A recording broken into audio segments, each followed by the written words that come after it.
성도 여러분을 축복합니다. 오늘 본문 말씀은 사도행전 말씀 가운데서도 다루기가 상당히 까다로운 본문입니다. 왜냐하면 자칫 잘못하면 성도들에게 그릇된 공포심을 심어드릴 수도 있고 또 헌금에 대한 잘못된 인식을 불러올 수도 있기 때문입니다. 하지만 그럼에도 불구하고 하나님의 말씀이지 않습니까? 그래서 성령님의 인도하심을 구하며 차근히 한번 풀어가 보자 합니다. 먼저 오늘 본문의 이해를 돕기 위해서 이전에 살폈던 2장 44절 이하의 말씀을 다시 한 번 더 짚어보기로 원하는데 이렇게 말씀하셨습니다.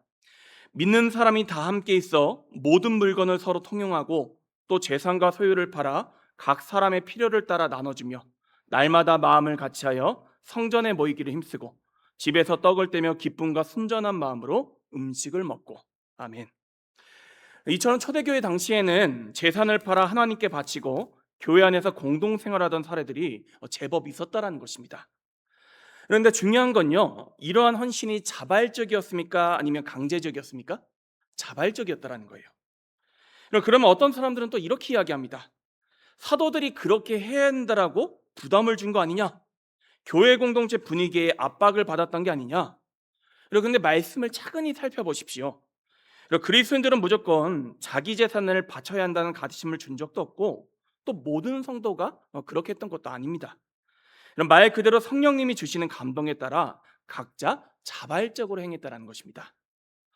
이러한 사실은 오늘 우리가 함께 읽은 본문 말씀에서도 우리가 확인해 볼 수 있습니다. 먼저 4절 말씀에서 베드로 사도는 분명하게 밝히고 있습니다. 제가 세번역 성경으로 이 4절 말씀을 읽어드리겠습니다. 잘 들어보십시오. 그 땅은 팔리기 전에도 그대의 것이 아니었어. 또 팔린 뒤에도 그대 마음대로 할 수 있었던 것이 아니었어. 이 말씀인즉 하나님께 드리는 예물은 그 액수와 규모를 떠나서 자발적으로 드려야 한다는 것입니까? 아니면 강제적으로 드려야 된다는 것입니까? 자발적으로 드려야 된다는 것이죠. 사도 바울께서도 우리에게 분명하게 말씀하셨습니다. 고린도후서 9장 7절 말씀입니다. 세 번역으로 읽어드리겠습니다. 각자 마음에 정한 대로 해야 하고 아까워하면서 내거나 마지못해서 하는 일은 없어야 합니다. 하나님께서는 기쁜 마음으로 내는 사람을 사랑하십니다.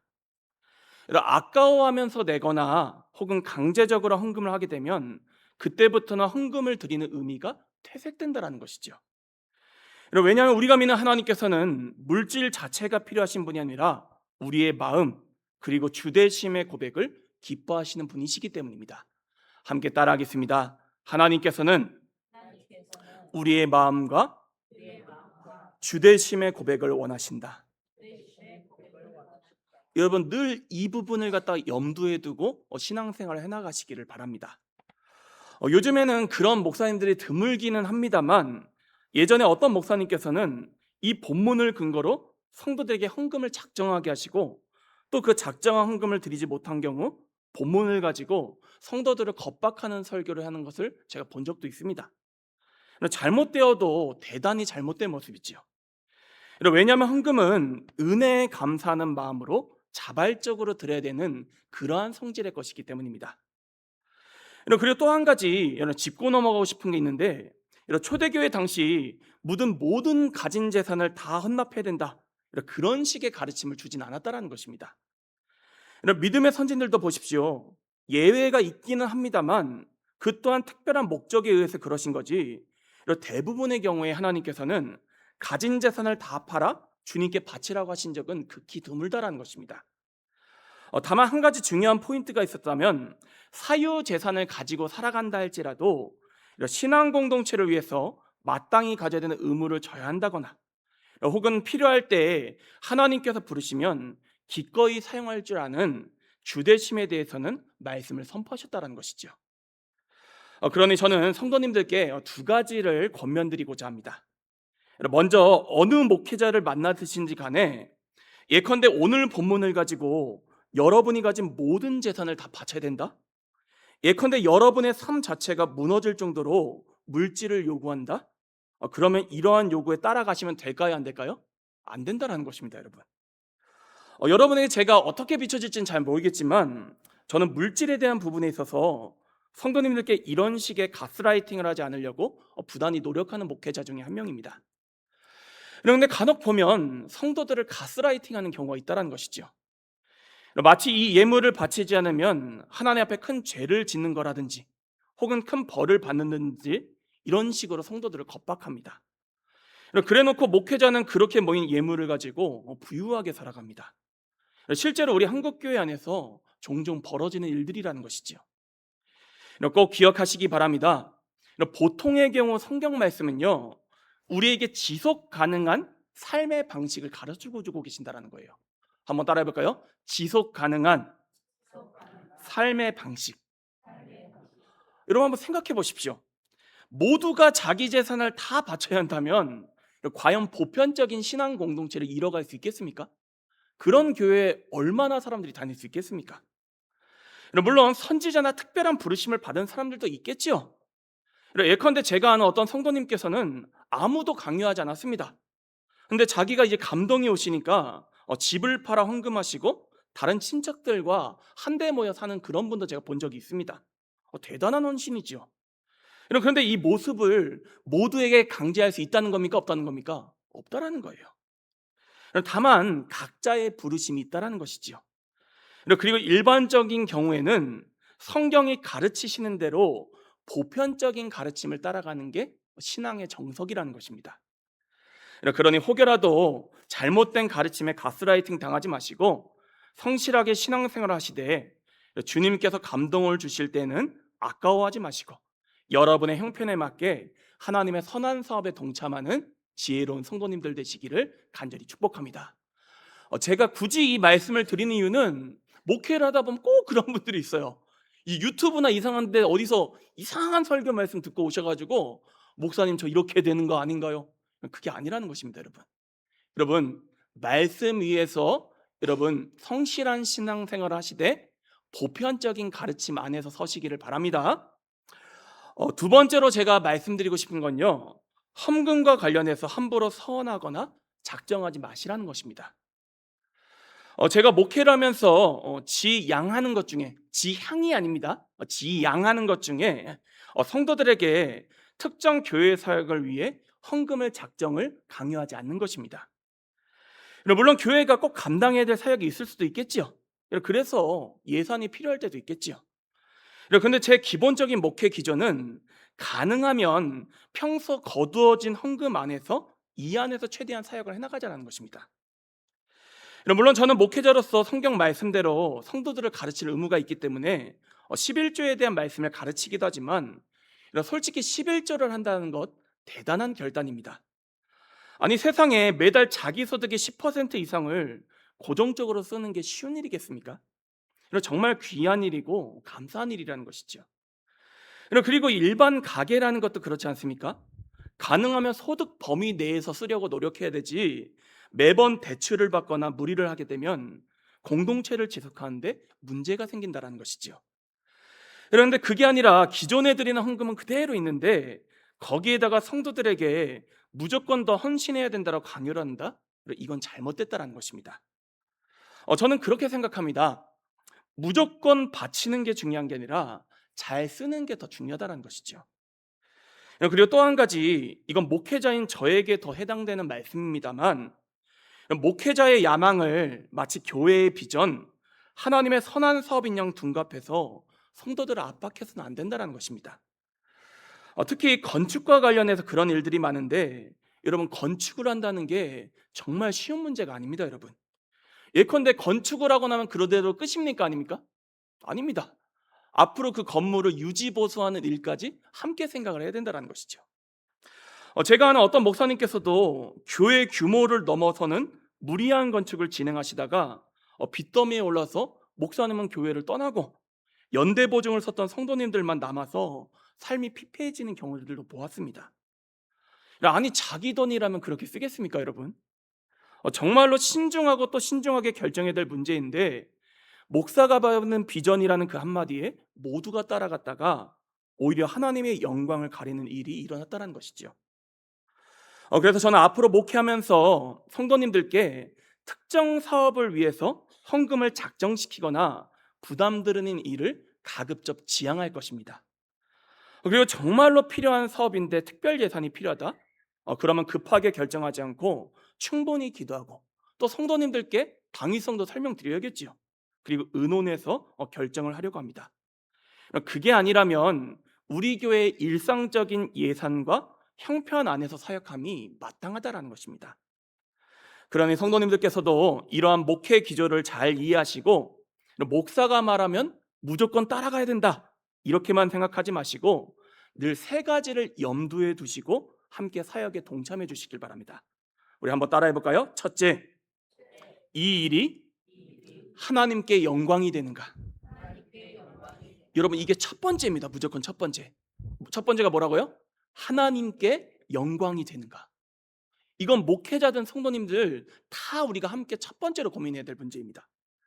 두 번째로 따라하겠습니다. 둘째, 이 사역이 영혼 구원에 도움이 되는가? 교회는 아무리 좋아 보이는 일을 할지라도 이 일로 인해서 영혼들이 실족하는 일이 일어난다? 그 일을 갖다 하면 될까요, 안 될까요? 안 된다는 거예요, 여러분. 일단 교회의 첫 번째 목적은 뭐라고요? 영혼 구원이다. 여기에 기조를 맞추셔야 된다는 거예요. 또 셋째도 따라하겠습니다. 셋째, 이 사역이 교회와 지역사회에 덕이 되는가? 이것도 너무 중요하죠, 여러분. 이 세 가지를 늘 염두에 두시기 바랍니다. 이제 제가 이런 말씀 드렸다고 목사가 이야기하면 무조건 반대해야 된다 이런 이야기를 드린 게 아닙니다. 내 생각하고 다르다 할지라도 목사의 제안이 성경적이고 당위성이 있다? 그러면 같이 협력할 방법을 모색해야 되죠. 그런데 그게 아니라 말씀에서 검토된 것도 아니고 상식적으로 비춰봐도 하나님께 영광이 되는 일이 아니다? 그러면 무조건 따라가고 헌금하는 게 능사가 아니라는 것입니다. 이를 잘 기억하시고 하나님 앞에 정직하고 또 지혜로운 성도님들 되시기를 다시 한 번 더 간절히 축복합니다. 아무래도 오늘 본문이 이제 헌금하고 좀 관련된 본문이기 때문에 먼저 길게 메시지를 전했습니다만 이제 다시 본론으로 우리 들어가 보도록 하겠습니다. 그럼 말씀을 보면 유명한 사람들이죠. 아나니아하고 삽비라 부부가 등장합니다. 그리고 이들도 앞서 이야기했던 초대교회 분위기 가운데 자발적으로 밭을 팔아서 헌금을 하려 했다는 것이죠. 그런데 그가 그 재산이 자기가 가진 전부였는지 아니었는지는 정확히 확인할 길이 없습니다. 그냥 밭을 팔았다고만 되어 있습니다. 그러니 오늘 본문에서 중요한 건요, 액수가 핵심은 아니었다는 것입니다. 그런데 문제는 이들이 어떤 선택을 하였죠? 하나님께 예물을 드리려고 작정을 했는데 막상 작정을 하고 보니 아까운 생각이 드는 것입니다. 그래서 그중 아무도 모르게 일부를 빼어들리고 나머지 액수만 교회 헌금으로 바쳤습니다. 말씀에 정확히 기록되어 있지는 않지만 제가 볼 때 이 두 부분은요, 정말로 하나님께 감사해서 헌금을 드렸다기보다는 자기 체면 때문에 혹은 교회 내에 자신들의 명예를 위해서 헌금하고자 했던 것 같습니다. 근데 그렇게 하기에는 막상 밭을 팔고 나니까 그 액수가 상당히 컸던 것 같아요. 사실 밭을 판 금액 중 일부만을 헌금했다는 것 자체가 죄가 됩니까 안 됩니까 여러분? 아니, 예를 들어 밭을 갖다가 1,000만 원에 팔았어요. 근데 원래부터 900만 원은 내 목적에 맞게 쓰고 100만 원만 헌금을 하려고 했어요. 이렇게 헌금하는 거 죄입니까 아닙니까? 아니죠. 아니, 원래부터 그렇게 마음을 먹을 수도 있지 않습니까? 예를 들어서 저와 여러분도 월급을 받게 되면 그 가운데 모든 돈을 다 헌금하려고 하진 않지 않습니까? 우리가 살아가는 데도 필요하지요. 근데 문제는 무엇이냐? 정황상 아나니아 부부가 교회 앞에서 밭 전체를 바치겠다 작정을 했거나 사람들에게 그렇게 이야기하고 다녔을 확률이 높다라는 것입니다. 그런데 막상 팔고 나니까 어때요? 액수가 상당히 크니까 마음에 부담이 오는 거예요. 그리고 아까운 생각이 들었습니다. 그래서 그중 일부를 빼돌리고 나머지만 헌금을 하고자 했다는 것입니다. 어떻게 상황이 지금 정리가 되셨습니까? 그러니까 밭을 팔아서 일부만 헌금을 하려고 했다, 이 자체가 죄가 아니라 지금 이들이 이미 서원하고 작정한 게 있기 때문에 지금 문제가 되고 있다는 것입니다. 하지만 놀랍게도 베드로 사도는 이러한 두 부부의 죄를 정확히 꿰뚫어보고 4절에서 이렇게 다그치지요. 우리 4절 말씀 다시 한번 읽어보겠습니다. 시작. 땅이 그대로 있을 때에는 내 땅이 아니며 판 후에도 내 마음대로 할 수가 없더냐. 어찌하여 이 일을 내 마음에 두었느냐? 사람에게 거짓말한 것이 아니요 하나님께로다. 아멘. 그리고 참으로 두려운 일이 벌어지는데 이야기를 듣자마자 아나니아가 그 앞에 그대로 꼬꾸라져 숨지고 만 것입니다. 그런데 비극은 여기에서 끝나질 않았습니다. 3시간쯤 지나 이 일을 모르던 아내 삽비라가 베드로를 찾아오자 베드로 사도가 똑같이 묻습니다. 그 땅을 판 값이 이것뿐이냐? 하지만 남편의 일을 알지 못했던 아내 삽비라는 거짓말로 그렇다고 대답을 했고, 그러자 동일한 비극이 반복됩니다. 아내 삽비라도 그 자리에서 고꾸라져서 똑같이 숨지고 말았던 것이죠. 그럼 생각해보면 참으로 안타까운 비극이지 않습니까? 기껏 헌금을 하고 나서도 오히려 하나님께 벌을 받았다는 것입니다. 헌금을 아예 안 드렸으라면 억울하지도 않겠는데 헌금을 드렸습니다. 그런데 그 가운데 벌을 받았다는 거예요. 이는 우리도 마찬가지입니다. 열심히 봉사하고 신앙생활을 해놓고 나서 오히려 벌을 받는 그런 어리석은 길로 걸어가서는 안 된다는 것입니다. 그렇다면 우리가 이러한 실수를 피하기 위해 왜 이런 비극이 일어나는지를 하나씩 짚어볼 필요가 있다는 것이죠. 먼저 첫 번째로 우리가 질문해 볼 게, 교회와 사도들이 아나니아 부부에게 헌금을 하라고 강요를 했습니까? 안 했습니까? 안 했습니다. 성경에 그런 내용이 안 나와요. 그리고 밭을 판 돈은 무조건 전액 헌금을 해야 했습니까? 그러지 않아도 됐습니까? 본인 자유죠. 지금 그렇게 하라라는 메시지가 본문 가운데 전혀 담겨 있지 않습니다. 그런데도 함부로 작정을 했어서 이런 사단이 났다는 것입니다. 그리고 마지막으로 이 부분이 가장 중요한데, 헌금은 하나님께 하는 것입니까? 사람에게 하는 것입니까? 하나님께 하는 것입니다. 그런데도 이 부분은 하나님께 예물을 드리기보다는 이 헌금을 드림을 통해 얻게 될 명예와 자존심에 자신들의 믿음의 분수를 넘어서서 헌금을 하려다가 오히려 죄를 짓고 망하는 길로 걸어갔다는 것이죠. 우리는 이 두 부부의 모습을 통해 하나님께서 제일 먼저 중요하게 여기시는 믿음의 자세가 무엇인지 깨닫게 됩니다. 그것은 다른 게 아니라 바로 정직함이라는 것입니다. 오늘 베드로 사도도 4절에서 이 부분을 지적하지 않았습니까? 사람에게 거짓말한 것이 아니요 누구에게 거짓말을 했다고요? 하나님께 거짓말을 했다. 예컨대 이를 우리 가운데 적용해 보자면 이런 뜻입니다. 하나님께서 어떤 헌금에 대한 감동을 계속 주십니다. 목사님이 강요한 것도 아니고 다른 성도들이 강요한 것도 아닙니다. 그런데 계속 생각이 납니다. 그러면 사실 할 수만 있다면 그 액수대로 헌금하시는 게 지혜로운 선택이겠죠.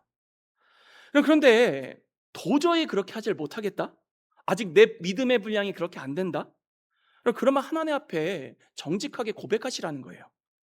하나님, 지금은 제 믿음의 분량이 이 정도밖에 되질 못합니다.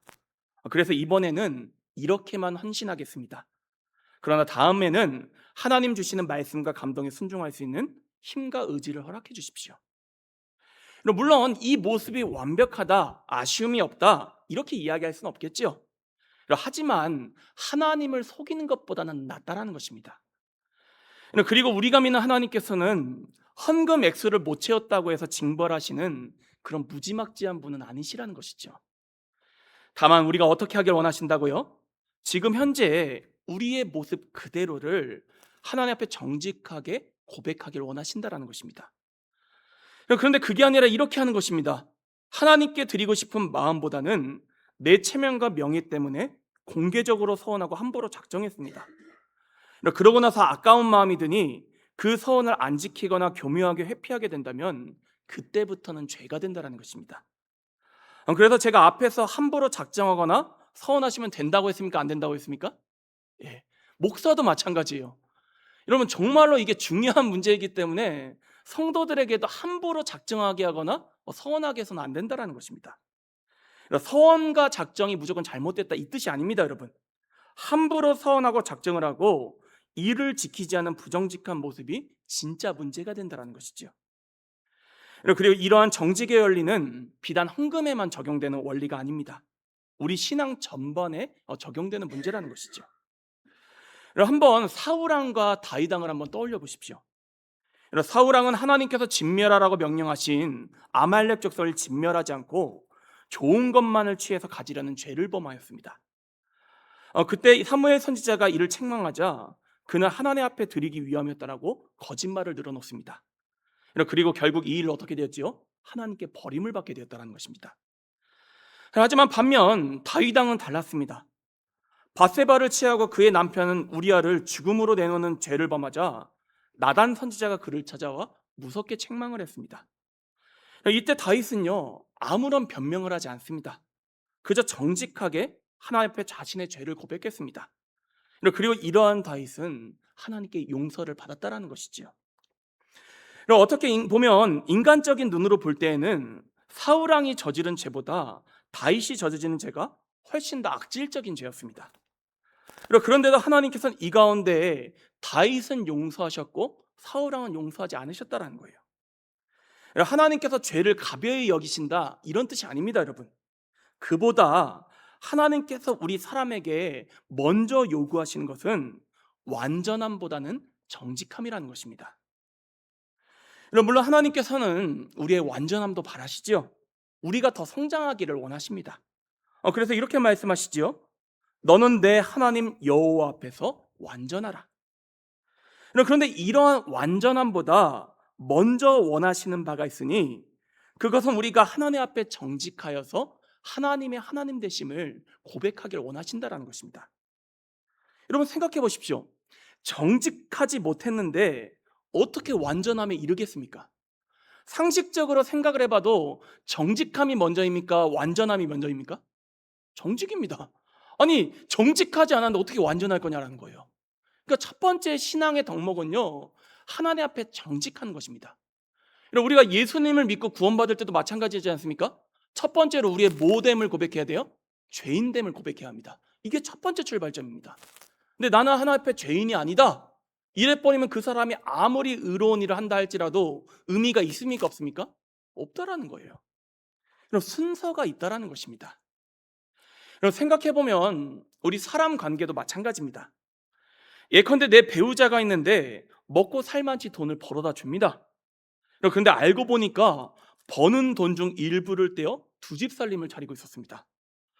그러면 아무리 돈을 벌어다 준다 한들 이 문제를 가만히 내버려 두겠습니까? 저만 하더라도 저에게 아무리 잘해준다 할지라도 저를 계속 속이려고 든다면 그 사람을 멀리할 겁니다. 하나님 아버지의 마음도 똑같으시다라는 것이죠. 저는 그렇게 생각합니다. 우리가 정말로 하나님을 우리의 주님으로 고백하기 위해서는 무엇보다 하나님 앞에서 정직한 게 첫 번째라는 거예요. 우리의 모습 그대로를 하나님 앞에 인정하는 것이 올바른 신앙의 출발점이라는 것입니다. 그러니 나의 체면 때문에 혹은 다른 사람을 위해서 신앙생활을 할 것이 아니라 그 일이 작든 크든 하나님을 위해서 신앙생활하는 게 너무나도 중요하다는 것이죠. 그러니 저는 성도님들께 당부를 드립니다. 무엇을 하시든지 간에 하나님께 초점을 맞추고 신앙생활을 해나가시기를 간절히 축복합니다. 아울러 대단한 신앙생활, 완전한 신앙생활보다는 먼저는 어떤 신앙생활을 하셔야 된다고요? 정직한 신앙생활. 봉사를 하시든지 간에 헌금을 하시든지 간에 하나님 앞에 정직하게 행하는 것. 다른 말로 하자면요, 하나님 앞에 거리낌이 있어서는 안 된다는 것입니다. 제가 목회를 하든 신앙생활을 하든 가장 중요하게 여기는 부분 중에 하나 바로 이것입니다. 하나님 앞에 거리낌이 있는가 없는가. 예컨대 누가 다 괜찮다고 했어요. 근데 내가 하나님 앞에서 계속 거리낌이 생겨요. 여러분 그러면 그걸 하면 됩니까 안 됩니까? 안 된다는 거예요. 왜냐?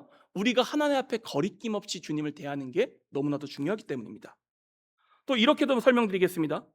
무언가를 하려고 하는데 계속 하나님과 주님의 말씀이 신경이 쓰입니다. 그러면 저는 멈춰 서려고 노력한다는 거예요. 또한 무언가를 안 하려고 하는데 똑같이 하나님 말씀이 계속 생각나고 성령님께서 감동을 주십니다. 그러면 그거를 하려고 노력한다는 것이지요. 갈라디아서 6장 7절 말씀은 우리에게 이렇게 권면합니다. 스스로 속이지 말라. 하나님은 만홀히 여김을 받지 아니하시니 사람이 무엇으로 심든지 그대로 거두리라. 하나님을 어떻게 하시면 안 된다고요? 만홀히 여기면 안 된다는 것입니다. 쉽게 이야기해서 우리가 하나님을 속일 수 있다, 이렇게 착각해서는 안 된다는 것입니다. 하나님을 속일 수 있다 생각하면 실상은 하나님을 속이는 게 아니라 누구를 속이는 것 같다고요? 자기 자신을 속이는 것밖에 안 된다는 거예요. 이미 하나님은 모든 것을 보고 계신다는 걸 알고 있는데도 그렇지 않다, 자기에게 최면을 건다는 것이죠. 하나님께서는 이러한 부정직한 모습을 가장 싫어하신다는 것을 꼭 기억하실 수 있기를 간절히 소망합니다. 그러니 사랑하는 형제자매 여러분, 다시 한 번 더 강조합니다. 하나님 앞에 정직한 신앙생활, 거리낌 없는 신앙생활, 늘 누구에게 초점을 맞춘 신앙을 생활하셔야 된다고요? 하나님께 초점을 맞춘 신앙생활. 이러한 성경이 가르치는 올바른 신앙생활에 나가는 저와 여러분 모두가 될 수 있기를 간절히 축복합니다. 우리 마지막으로 우리 옆에 있는 분들이 이렇게 고백하겠습니다. 하나님 앞에 정직합시다. 거리낌 없이 신앙생활합시다. 하나님만 바라봅시다. 그런 우리 모두가 될 수 있기를 다시 한 번 더 축복합니다. 함께 기도하도록 하겠습니다.